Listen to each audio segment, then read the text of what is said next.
വാർത്തകളിലേക്ക് വീണ്ടും. സർക്കാരിന് വലിയ അഭിമാന പദ്ധതിയായി പുനരുജ്ജീവനത്തിന് മാതൃകയായി എടുത്തു കാണിച്ച വയനാട് ടൗൺഷിപ്പിൽ നിർമ്മിച്ച വീട്ടിൽ വിള്ളൽ എന്ന പരാതി ഉയർന്നു വരികയാണ്. ഫേസ് 1-ൽപ്പെട്ട വീടിന്റെ മേൽക്കൂരയ്ക്കാണ് വിള്ളൽ കണ്ടെത്തിയത്.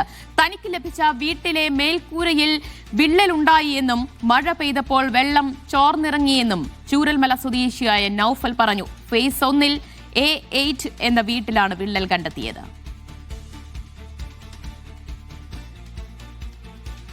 ഫൈസൽ നെടുമ്പാല വിവരങ്ങൾ നൽകും. ഫൈസൽ, വളരെ ധൃതി പിടിച്ച് നിർമ്മാണം നടത്തിയതുകൊണ്ട് കൃത്യമായ രീതിയിൽ മാനദണ്ഡങ്ങൾ പാലിച്ചല്ല വീട് നിർമ്മാണം പൂർത്തിയായിട്ടുള്ളത് എന്നാണോ ദുരന്തബാധിതരടക്കം പറയുന്നത്?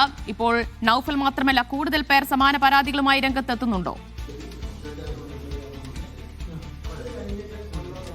ദിവ്യ, തീർച്ചയായും ആദ്യഘട്ടത്തിൽ വീട് കൊടുത്ത 178-ലെ A8 എന്ന വീട്ടിലാണ് നമ്മളുള്ളത്. ഈ വീട്ടിലാണ് ഇപ്പോൾ വിള്ളൽ കണ്ടെത്തിയിരിക്കുന്നത്. നമുക്കറിയാം, നമ്മൾ ഈ ദൃശ്യങ്ങളിൽ നിന്ന് കാണാം, ഈ കറുപ്പ് മാർക്ക് ചെയ്തതാണ്, അതിൻ്റെ ഉള്ളിലുള്ളതാണ് കൃത്യമായിക്കൊണ്ട് ഈ ഒരു വിള്ളൽ രൂപപ്പെട്ടിരിക്കുന്നത്. മഴയത്ത് വെള്ളം ഇറങ്ങി എന്നുള്ളതാണ് ഇപ്പോൾ ഈ വീട്ടുകാരൻ തന്നെ പറയുന്നത്. വീടിനകത്താണ് നമ്മളുള്ളത്. ഇപ്പോൾ ഈ നൌഫൽ തന്നെ നമ്മോടൊപ്പം ചോദിക്കുകയാണ്. പുഞ്ചിരിമട്ടം സ്വദേശിയാണ്. വീടൊക്കെ നഷ്ടപ്പെട്ട് പുതിയൊരു വീട് എന്ന സ്വപ്നത്തിലേക്ക് വരികയായിരുന്നു. അതിനിടയിലാണ് ഇപ്പോൾ ഒരു വിള്ളൽ കണ്ടെത്തിയിരിക്കുന്നത്.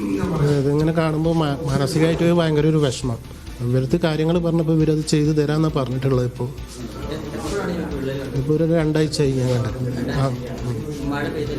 മഴ പെയ്തിട്ട് അവിടെ മേലെ ഒരു ആ സ്ലാവിൽ വെള്ളം കെട്ടി നിർത്തിയിട്ടുണ്ടായിരുന്നു. അപ്പോൾ ഈ സൈഡിൽ കൂടെ തന്നെ ഇങ്ങനെ ലീക്ക് ഉണ്ടായിരുന്നു. പൊട്ടിയത് തന്നെ നിങ്ങൾക്ക് കാണാം. സെൻറ്ററിൽ കൂടെ ആ വെള്ളത്തിൻ്റെ കിനിവാണ്. പ്ലാസ്റ്റർ പൊട്ടിയതൊന്നുമല്ല, അത് സ്ലാവിൻ്റെ പൊട്ടാണ്. അല്ലെങ്കിൽ പ്ലാസ്റ്റർ ആണെച്ചാൽ വെള്ളത്തിൻ്റെ കിനിവ് വരില്ല. മറ്റേ സ്ലാബ് പൊട്ടിയതുകൊണ്ടാണ് ആ കിനിവ് നേരിട്ടിട്ട് ഇറങ്ങിയത്. ഇപ്പം തന്നെ അങ്ങനെ ആകുമ്പോൾ നമ്മൾ താമസമൊക്കെ തുടങ്ങുമ്പോൾ എന്തൊക്കെ സ്ഥിതി ഒന്നും പറയാൻ പറ്റില്ല. പുത്തമലക്കാരൊക്കെ ഒരുപാട് അനുഭവിച്ചും കൊണ്ടൊക്കെ എപ്പോഴും. പക്ഷെ അത് കാണുമ്പോൾ നമുക്കിപ്പം ഇവിടെ വരുമ്പോൾ ഒരു മാനസികമായിട്ട് ഭയങ്കര ഒരു വിഷമം ഇത് കാണുമ്പോൾ. പരാതി ആരും അറിയിച്ചിട്ടില്ല. ഞാൻ ഇവിടെ പണിക്കാരത്ത് ഞാൻ കംപ്ലയിൻറ്റ് ഞാൻ പറഞ്ഞിട്ടുള്ളൂ. വേറെ ആർക്കും ഞാൻ പരാതി അറിയിച്ചിട്ടില്ല. പക്ഷേ എഞ്ചിനീയർക്ക് ഞാൻ പറഞ്ഞപ്പോൾ അവർ പിന്നെ വാതിൽ പൂട്ടിയിട്ട് ബാക്കിയുള്ള വീടുകളൊക്കെ തുറന്നിട്ടിട്ട് ഈ വീട് മാത്രം പൂട്ടിയിട്ടിട്ട് പോയി. അപ്പോഴാണെന്നൊന്നും തുറന്നു തന്നത്. ഒരാശങ്കയുണ്ട്, തീർച്ചയായിട്ടും 100% ഒരു ആശങ്ക തന്നെ. കാരണം ഇങ്ങനെ കാണുമ്പോൾ ഡോറിൻ്റെ തന്നെ ഞാൻ നിങ്ങൾക്ക് കാണിച്ചു തന്നില്ലേ. അതുപോലെ ഒരുപാട് വീട്ടിലുണ്ടാവും ഓരോ പ്രശ്നങ്ങൾ. അവരൊക്കെ വന്ന് നോക്കിയാൽ അവർക്ക് കാര്യങ്ങൾ മനസ്സിലാവും. ദിവ്യ, അത് തന്നെയാണ് ഒരു പ്രശ്നം. കാരണം വലിയ സൗകര്യങ്ങളിലൊക്കെ ജീവിച്ചു വന്ന ആളുകളാണ്. പുതിയ വീട് കിട്ടുക എന്ന് പറഞ്ഞാൽ, ടൗൺഷിപ്പിലൊരു വീട് കിട്ടുക എന്ന് പറഞ്ഞാൽ അവരെ സംബന്ധിച്ചിടത്തോളം വലിയ പ്രതീക്ഷയാണ്, വലിയ ആശ്വാസമായിരുന്നു. എന്നാൽ ആ ആശ്വാസത്തിനും ഇപ്പോൾ ആശങ്കയുണ്ടാകുന്നു എന്നുള്ളതാണ് മറ്റൊരു പ്രധാനപ്പെട്ട ഒരു കാര്യം. നമ്മൾ ദൃശ്യങ്ങളിൽ തന്നെ കാണാം, ഒരു മെയിൻ സ്ലാബിൽ നിന്നാണ് ആ ഒരു വിള്ളൽ ഉണ്ടായിരിക്കുന്നത്. അപ്പോൾ മഴ പെയ്യുന്ന സമയത്ത്, അതും നമുക്കറിയാം കഴിഞ്ഞ വേനൽമഴ മാത്രമാണ് പെയ്തിട്ടുള്ളത്. അപ്പോൾ ആ മഴയത്ത് പോലും ഇത്തരത്തിൽ വിള്ളൽ ഉണ്ടാവുക എന്ന് പറയുന്നത് അവരെ സംബന്ധിച്ചിടത്തോളം വലിയ ആശങ്ക ഉണ്ടാക്കുന്ന കാര്യം തന്നെ. അതിലൊരു തർക്കവുമില്ല. ഇപ്പോൾ ടൗൺഷിപ്പിലെ CEO അരുൺ സാർ തന്നെ നമ്മോടൊപ്പം ചേരുകയാണ്. അപ്പോൾ ഇനിയുള്ളത് ബാക്കി പ്രഷർ ഗ്രൗട്ടും കാര്യങ്ങളും എല്ലാം കഴിഞ്ഞു. ബാക്കിയുള്ളത് ഇനി അഡീഷണൽ വാട്ടർ പ്രൂഫും പിന്നെ സ്ക്രീഡ് കോൺക്രീറ്റും ചെയ്യാനുണ്ട്. ഈ വാസയോഗ്യമാക്കി നൽകേണ്ട തീയതി കഴിഞ്ഞിട്ടും തങ്ങളുടെ വീടുകളുടെ നിർമ്മാണം പൂർത്തിയായില്ല എന്നുള്ള പരാതിയും കൂടി ദുരന്തബാധിതർ സൂചിപ്പിക്കുന്നുണ്ട്. എന്തുകൊണ്ടാണ് ഈ നിർമ്മാണം? അല്ല, നിർമ്മാണം എല്ലാം കഴിഞ്ഞു. കാരണം ഇങ്ങനെയുള്ള സ്നാഗിങ് ഉണ്ട്. അതായത് നമ്മൾ ഏതാണ്ട് ഇപ്പം കിഫ്കോണിൻ്റെ ടീമുണ്ട്, നമ്മുടെ ഓൺ ക്വാളിറ്റി കൺട്രോൾ ടീമുണ്ട്. ഇവർ വന്നിട്ട് മൈക്രോസ്കോപ്പ് വെച്ചിട്ടാണ് ഓരോ കാര്യങ്ങളും നോക്കുന്നത്. അപ്പോൾ അതിനകത്ത് 80 സ്നാഗുകളൊക്കെ വരും. 50 തൊട്ട് 80 സ്നാഗ് വരെ. അപ്പോൾ ഈ കാര്യങ്ങളെല്ലാം അറ്റൻഡ് ചെയ്തിട്ടേ നമുക്ക് കൊടുക്കാൻ പറ്റുന്നുള്ളതാണ് ഒന്നാമത്തെ കാര്യം. ജലസംഭരണികളൊക്കെ കേന്ദ്രീകൃതമാണല്ലോ, അപ്പോൾ സ്വീവേജ് സംവിധാനമൊക്കെ കേന്ദ്രീകൃതമായതുകൊണ്ട് അതിൻ്റെ പണി പൂർത്തിയാൽ മാത്രമേ താമസം. അതെല്ലാം ആയില്ല, അതെല്ലാം ആയി.